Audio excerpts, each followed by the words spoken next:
I hired a pie to catch my wife cheating. He came back with something far worse. She doesn't legally exist. My name is Marcus. I'm 39. I have 2 kids, a house in the suburbs of Portland, a dog named Chester, and apparently a marriage that was built on a foundation I was never allowed to see. I want to start by saying that I did not begin this story as someone who snoops.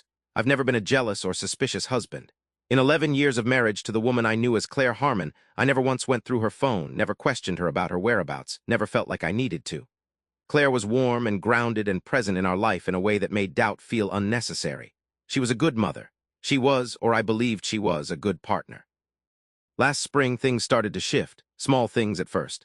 Claire became protective of her phone in a way she hadn't been before.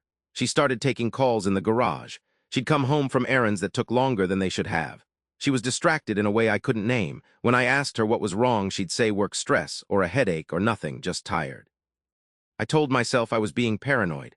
I told myself we'd been married 11 years and this is what stress looks like in a long marriage. I told myself a lot of things. Then one evening I found a motel receipt in her coat pocket.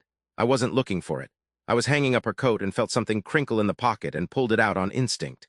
It was a receipt from a motel about 40 minutes outside the city. The date was a Tuesday. On that Tuesday, she'd told me she had a conference call that went long and grabbed dinner with a colleague. I stood in the hallway holding that receipt for a long time. I hired a private investigator. I want to be clear that I hated doing it. It felt like a violation even though I was the one being wronged or thought I was. His name was Rodney, a retired detective, quiet and professional, and he told me it would take 2 to 3 weeks to have something useful for me. I said fine.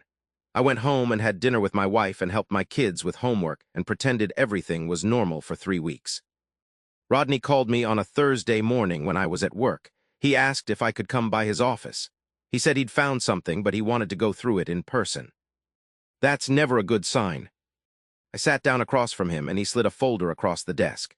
He said he'd started with the standard work, following her, documenting her movements, checking into the motel situation. He found evidence that she had been meeting someone. But when he started running background checks to build a fuller picture, something had flagged immediately. Claire Harmon's social security number belonged to a woman who had died in 2003.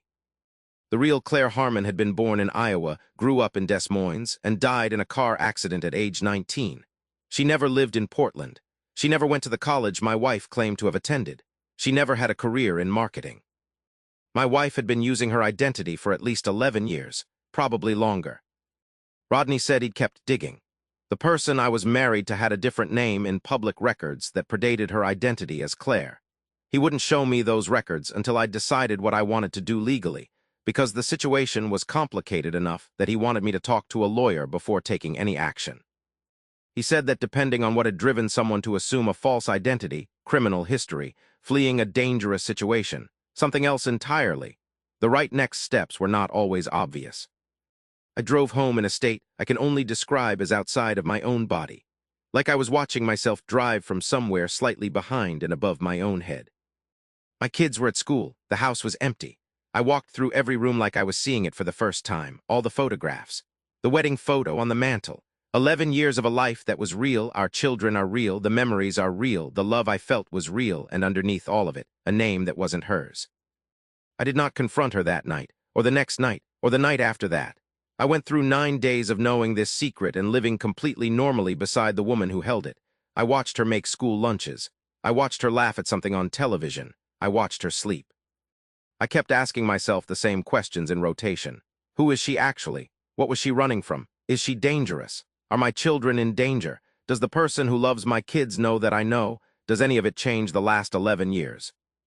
On the 10th day, I couldn't do it anymore. I sat her down at the kitchen table after the kids were in bed.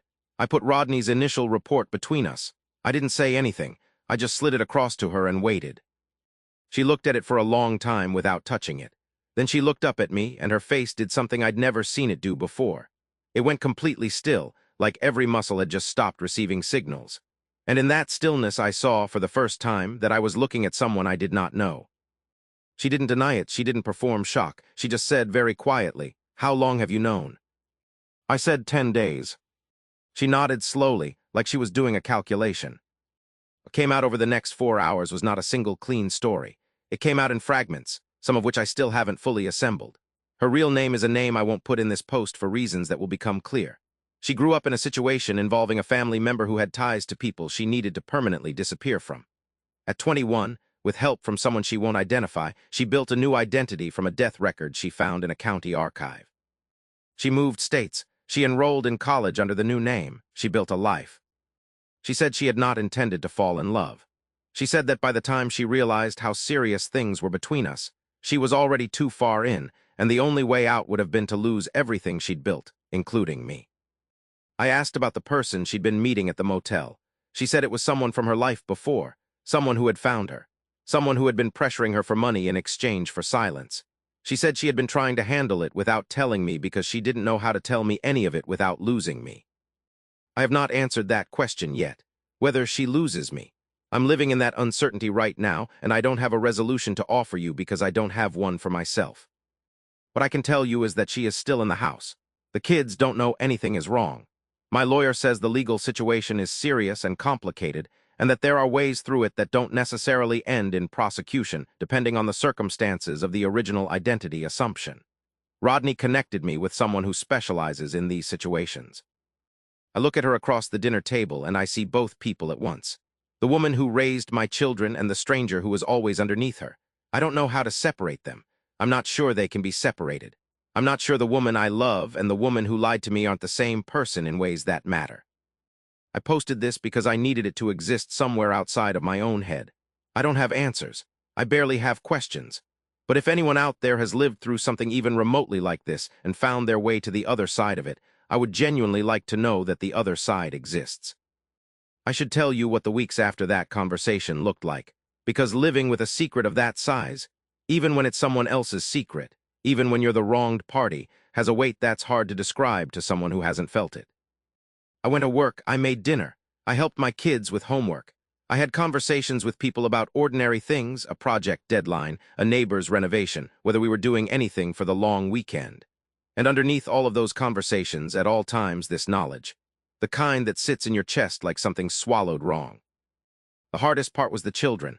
My kids are 9 and 6. They adore their mother. Watching them with her during those weeks was something I had to do slowly, carefully, without letting what I knew change how I sat in those moments. Because they knew nothing. They were just kids watching their mother read to them, make their lunches, drive them to school. They deserved for those moments to be exactly what they looked like. My lawyer has been clear that the legal path forward is navigable, more so than I'd feared. The circumstances of an assumed identity matter enormously in terms of how these situations are handled, and the circumstances here, escaping something dangerous rather than committing fraud for personal gain, shift what the options look like. I'm not going to detail the legal specifics here, both because they're ongoing and because they involve information that's sensitive. But it's not the cliff edge I thought it was. What I sit with most on the quiet nights is the question of forgiveness, not the legal question, the human one. The woman who lied to me also built a life I was genuinely happy in. The mother who kept a secret from me also raised my children with love that I don't doubt for a single moment. I'm trying to find the place where both of those things live at the same time, and it's not easy geography to navigate. I don't know yet what we are. I know that we're still in the house, still present at the table, still doing the daily work of a family. What that means for the longer future, I genuinely don't know.